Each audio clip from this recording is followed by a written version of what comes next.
Hi, I'm Cheryl Kagan, very proud to be the senator for Gaithersburg and Rockville. Welcome to this week's edition of Kibbitzing with Kagan, brief conversations with people I find fascinating. Today's very special guest is Rikki Spector, the longest serving local elected official in Maryland history. Rikki, thank you so much for joining me today. Well, it's my pleasure, Senator. Thank you. We have been talking about doing this for forever, and you are quite a legend in Baltimore City. So I want to start a little bit with your childhood, and then we'll get to your service and beyond. You are a Baltimore girl. You grew up, you went to Baltimore City Public Schools, you went to Baltimore Hebrew University that then got wedged into Towson, you went to Goucher. You are Maryland through and through and Baltimore through and through. Tell me what Baltimore was like growing up. Well, I was raised in Locust Point, and my grandparents, I'm first generation American, and I went to public school when I was 4 years old and didn't know that I didn't speak English. We only spoke Yiddish at home. Wow. We came home. Fortunately, the kindergarten teacher's name was Mrs. Cohen. And I came home and told my grandmother, twice English, only English. And from then on, I spoke only English at home. Wow. And your family was able to make that adjustment? Yes, yes. They knew that everybody, my mother was born in England. It wasn't that we weren't English speaking, Sure. but they wanted me to be bilingual from baby on. Amazing. So my grandparents used to speak Yiddish only when they wanted us not to understand what they were saying. The secret language. But being able to think and speak in more than one language makes you much more comprehensive. You Yes. just have a better handle on what people are saying, what they're not saying, and what they're thinking. Yes. So how diverse were your public schools? What sort of other students were in your classrooms? We were the only Jewish family in Locust Point. There Wow. were no other Jewish kids until I was not. As a matter of fact, this is really something interesting. This was during the Second World War. And God forbid a million times coming home from school, if there was a star in the window, Hmm. that meant God forbid missing in action, killed in action. And I would the kids would hit me because they called it the Jew War, the Oh Jew War. no. Can you Wow. imagine growing up that way, Senator? No. Were you able to do anything about it? Did your parents or teachers do anything about that to educate your classmates or No, neighbors? my grandfather would console me and he'd say, it's not the Jew war. There's a crazy person and he's trying to make it evil for all good people. My grandfather minimized the fact that it was the kids would say to me the Jew war. Wow. So just for education and clarity, the evil person would be Hitler. So there was some teaching, but not so much, I guess, in school about the war. But Wow. I had great friendships. As a matter of fact, I'm 88 years old and I still am friends with the kids that I grew up before I was 9 years old. That's That fantastic. still live in Locust Point. Amazing. Amazing. So fast forward, you got elected to the Baltimore City Council, District 5, where you served for a whopping 40 years. Tell me what made you decide to first run for office. You have to understand that my husband was the council person and he was appointed to a judgeship. And the city council uh, regenerates itself. There's no state central committee that fills a vacancy as they would if there was a vacancy in the legislature. So the council regenerates itself. It was 3 members of each council. There were 6 districts. And when my husband was appointed to a judgeship, I went to the 2 other council people in the district and I said, because the council regenerated itself, generally it was respect for the district. The 2 remaining council people would come up with a candidate and the council would honor it. Yes. So I went to the senior member and I asked if he would consider appointing me for the vacancy. And because Alan was going to be a judge, and he said, I like you very much, Ricky, but my political club makes that decision. I don't make that decision. So Okay. then I went to the junior member of the council and I asked him if he would consider nominating me for the vacancy. And he said, Ricky, I like you very much, but my political organization makes that decision. Huh. Fortunately, those two members, remaining members, belong to two different clubs, and they could not come up with a consensus candidate. So, listen, my mother had no dumb children. I'm an only child. She sent me back. She sent them all back. So I went to the president of the council and I told him that I knew there was not going to be a consensus candidate. Would he consider nominating me? And he said, I like you very much, Ricky, but you know, William Donald Schaefer is the boss. Uh, I went to the mayor and I told the mayor the just for situation. folks who may not know, so William Donald Schaefer was longtime mayor of Baltimore, who later became governor and then And comptroller. comptroller and then And comptroller. comptroller. Yep. So Willie Don said, you know, Ricky, I like you better than both of the other suggested candidates. I'll take care of it. And that's how I filled the vacancy and was there for nearly 40 years. Amazing. You gave me something to really like about Schaefer there. Thank you for that. Yeah, Tell me what it was like for Alan, because there weren't a lot of women in office. Women didn't run for office. You had three boys that you were raising together, I assume, and all yeah. that. How did that go? And was he supportive? And did you get So criticized? that was one of the reasons that I felt I would be so appropriate to fill the vacancy. You know, being the first string of the elected officials, you live, play, work among your constituency. You don't Yes. go up to Annapolis, you don't go to Washington. And Yes. so people, when the cat is on the roof or when the plumber doesn't show up, they call you because you are Your their person. contact person. Yes. And so I mostly did the constituent service for my husband. He was practicing law and of Yes. course attending the meetings, but people mostly call their council people if they don't reach them at the office, they call them at home. Yes. I was very familiar with making government work for the constituents. Love And that. so it was a perfect transition for me to fill that seat in the fifth district when Alan became a judge. Nice. So not a lot of local criticism, sexism. Why aren't you at home raising your kids?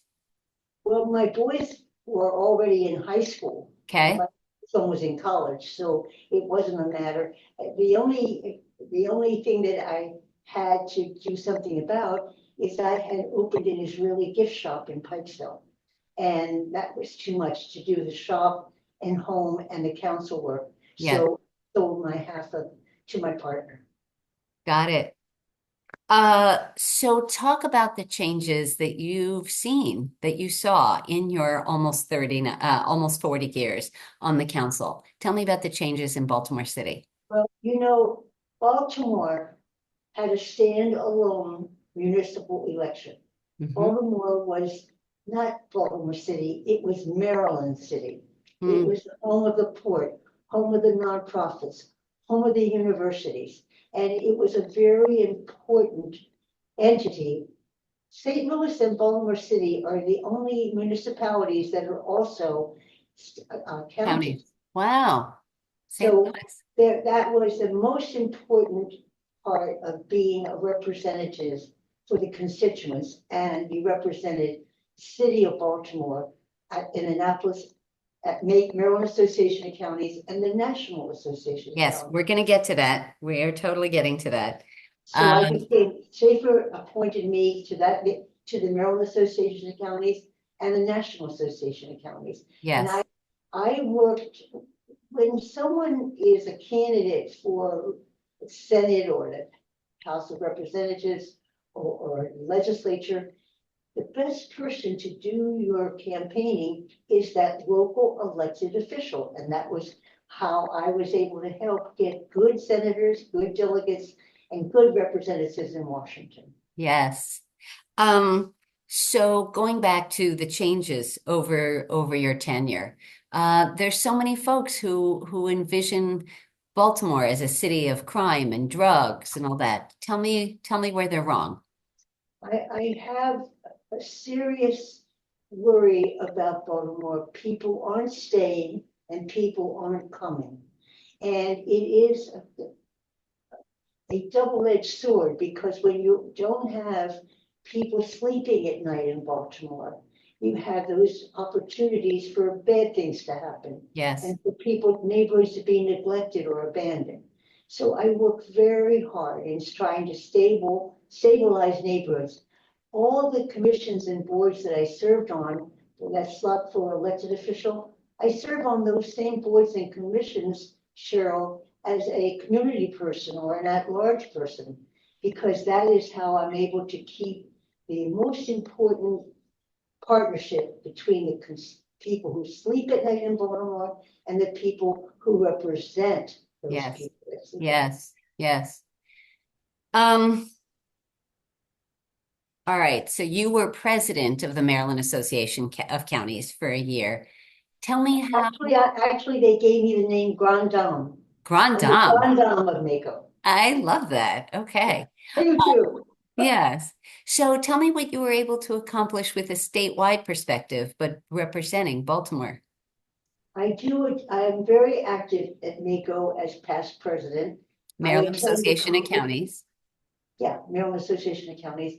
I attend the conferences and uh, Councilwoman um, Middleton, Sharon Middleton, Hmm. has taken my place on the board of NACo and NACo. Yes. And she has been very active and beneficial to the constituency in that capacity. So Councilmember Middleton, also from the city. Yes. Um, so what are you proudest of that you accomplished while you as a city council member? What I really am proudest of is that I made sure my colleagues understood that we were the first rung on the ladder to represent our constituents and be able to deliver services and benefits to them because we were the ones closest representative, elected representative for them. And it was very effective. I was very helpful for my colleagues in helping them follow my lead in representing their constituents. Is there a policy you worked on that you were able to pass legislation or get a budget allocation that otherwise wouldn't have happened without you there? Oh, and there were so many, 911. I brought 911. I went to Chicago and found out how that was done. I brought the 911 service to Baltimore City. A lot of, there are a lot of condominiums in Baltimore. That's home ownership. Uh, I was able to prove that as homeowners, they deserve trash removal like people who own a house of their own. So Yes. there were many services that I was able to make sure were delivered to people who slept at night in Baltimore. You know, Baltimore was the very first city in the country to have 311. Were you involved with that at all? 911. No, 311. I know, I but know, I so know. yeah, amazing. What was the biggest challenge? What was hard that you either did or didn't ultimately accomplish? The biggest challenge was the fact that the mayor, Baltimore City, it's a strong mayor. The Board of Estimates runs the business of the city, Hmm. and it's 5 members, but 3 of those 5 are the mayor and his appointments. Yes. So sometimes the city, His or her. We've had some women mayors. I'm sorry, His or her, the mayor, his or her appointments. yes. Yes. So it's very important that the city council be able to, as I'm working now on Baltimore is not competitive in property tax. Uh-huh. It's very important we be competitive in that regard.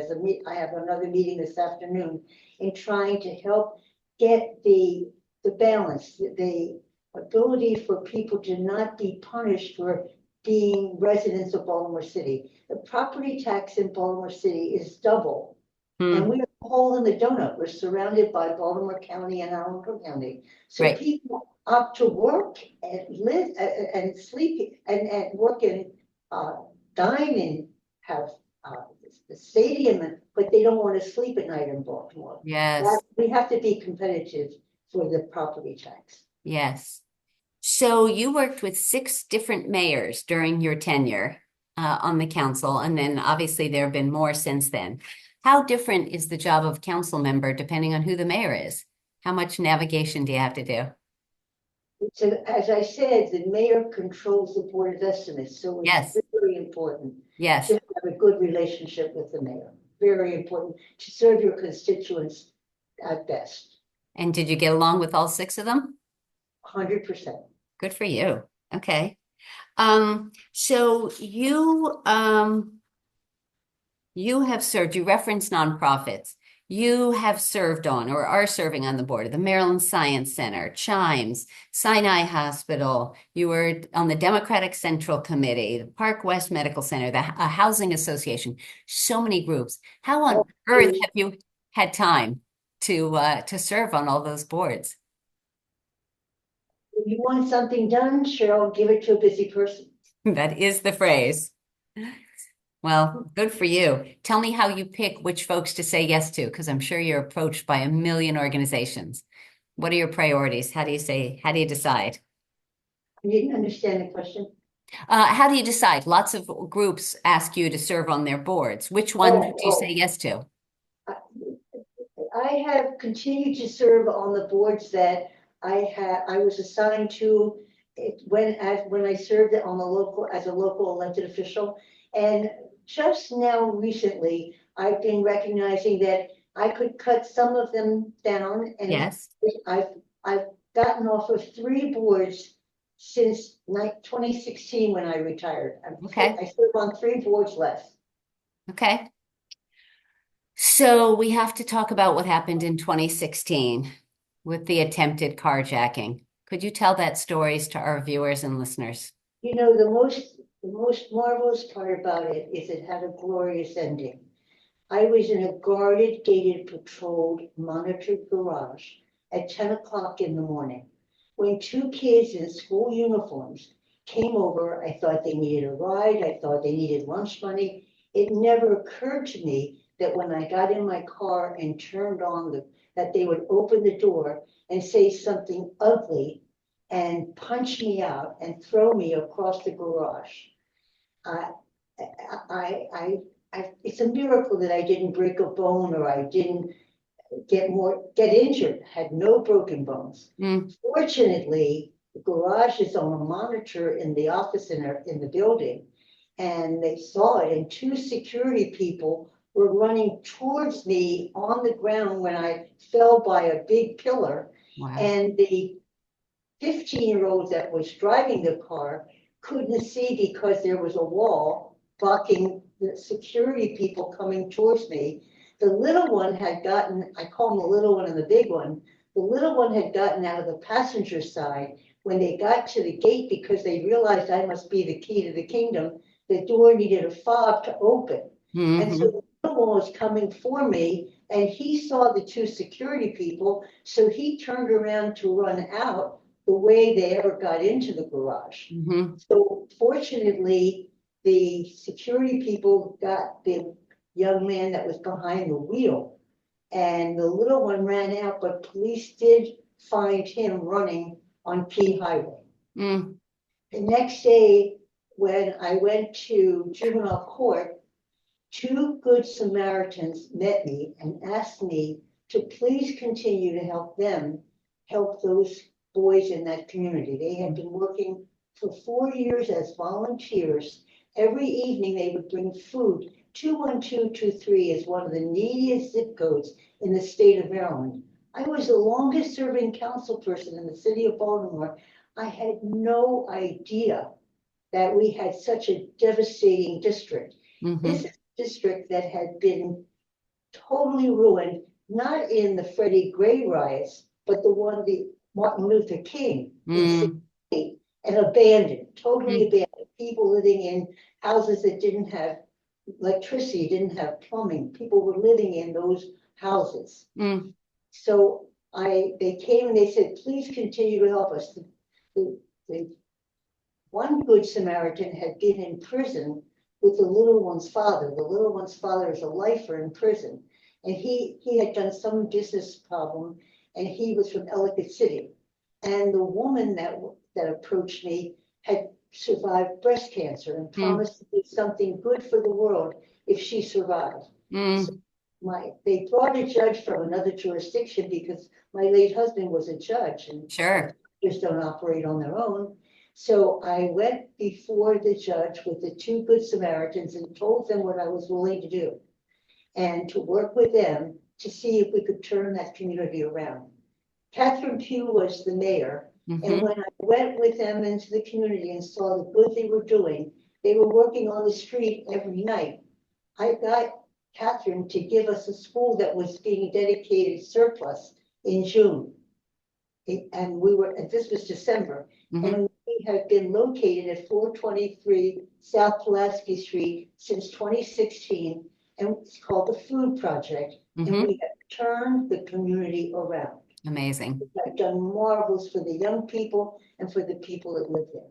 So let me ask you, Councilmember Spector, what was what was your thought process? There are a lot of people after they'd been beaten and attacked and carjacked and stuff who would have been vindictive, who would have wanted the young people to pay the price, to pay a consequence, to go to jail.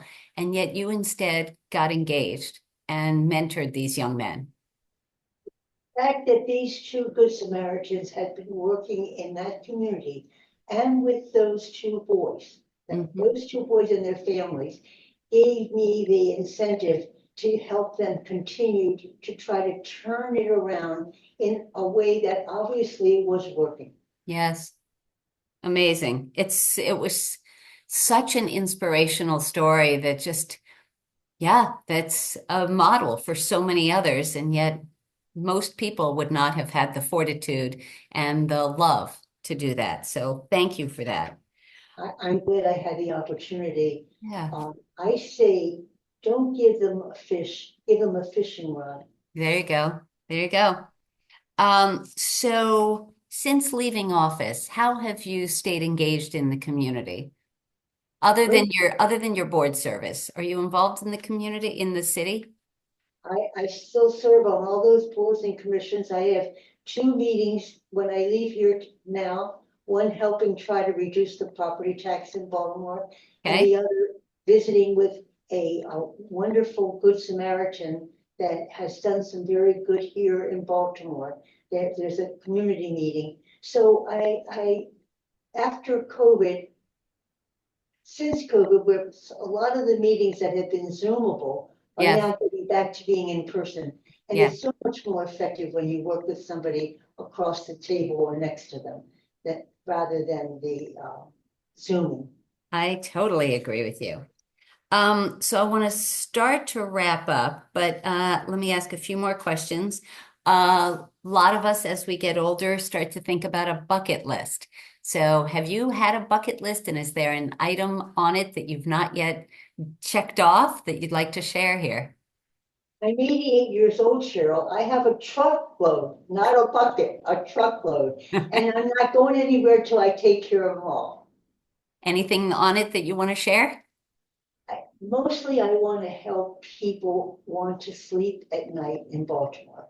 Make Okay. us competitive, make us safer, and give us a better image because Baltimore City is Maryland City. Yes, true that. So you have three sons, seven grandkids, and one great grandchild. If that is that Oh, right? no, I lost a son during the flu epidemic in 99, Oh, I'm so sorry. right? But I have I have six great grandsons, six Sixth great. grade now. Okay, so I love boys. You give them a candy bar, they love you all over again. wow. Okay, you need some pink. You need some Barbie in your life there. Recently there was a playground dedicated for you a couple months ago. Yes. Tell us about that and the location. Was that meaningful? In Mount Washington, you have to understand it. As the council person, I was able to save the property that was University of Baltimore that the state owned, and they were going to sell it for development.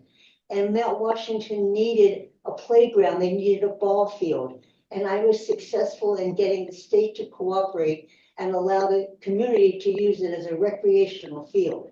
And there is a route from Florida to Canada, a bike route, in the middle of that area. And that's where they dedicated the Hon Rikki Spector Recreational Park. Right in that area, and there's a top playground and the trail that goes from Florida to Canada. I love that. It's beautiful. Do you go and hike and watch the kids play and stuff? Have you been back?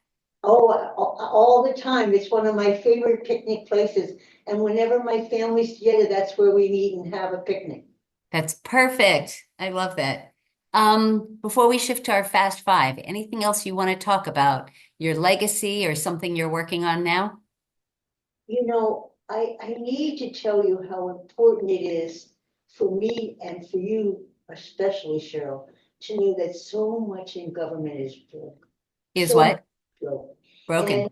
And we need to honestly commit ourselves to be able to make government work for our constituents. That's what we're elected for. That's what we get paid every 2 weeks for. And I hope and pray that everybody follows my and your aim as making government work for people. So we are now watching government get destroyed in Washington with what I call the Trump-Musk administration. How are you dealing with that? Are you engaging? Are you fighting? Are you ignoring it?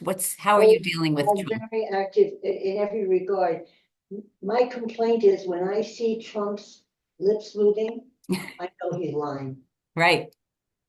That's my byline. So what do we do about it? When activists say, Rikki Spector, what can we do? How can we defend against it? Don't give up the ship, sell it. Just keep working hard. I am as active today as I was when I got paid every 2 weeks. I say to people, I'm good for nothing because I keep working. There is a very important, more important now to stay connected than before. And there isn't a day that goes by that I haven't made some effort to make sure that with my talent and my connections and my ability that I make government work for people. You're wonderful. Just like I'm doing this morning. Yes. Well, and we get to help share the story of the remarkable service and record of Rikki Spector. Council member, it is time for Fast Five. 5 quick questions, 5 quick answers to let people get to know you a little better. So question number 1, what is your favorite movie of all time? Favorite movie? Wow. Let me think. Gosh, I never thought about that. I don't know if I have a favorite movie. You can tell us one of your favorites or a movie you've seen recently that you've enjoyed. Say that again? Maybe a movie you've seen recently that you've enjoyed? Oh, I see.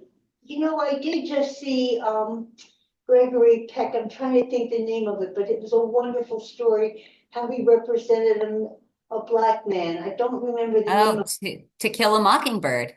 To Kill a Mockingbird. Yes, that's Yes. classic. Oh, that was, so thank you for reminding me. Yes, That had a huge impact on me. I love that. All right, question number 2. If you could rewind the clock and give advice to yourself from when you were 18, what would you say? What have you learned over the years that you It's wish you'd interesting, known? when I was 18, I lived in Europe and for a year. And what I would say is, I didn't realize how lucky I was to be an American. I feel that same way today. Amazing. Where in Europe did you live? In France, Lovely. And what took you there? my husband was in the military for 2 years in France. And for my 18th birthday, he said he could come home for the Christmas holiday, we could get married, and I could spend the year with him in Paris. And so my mother, never dreaming that a private could get a month off Christmas time, a Jewish boy. So Yes. she said yes, and he got it. And my mother never knew what hit her. Amazing. That's a great story. Question number 3. What is your favorite Yiddish word and what does it mean? Freilich, happy, happy, to Perfect. be Question number 4. What is your favorite family tradition? Something you did with Alan and the kids maybe when they were growing up? Seder. Perfect. Why don't you explain what that is for folks who don't know?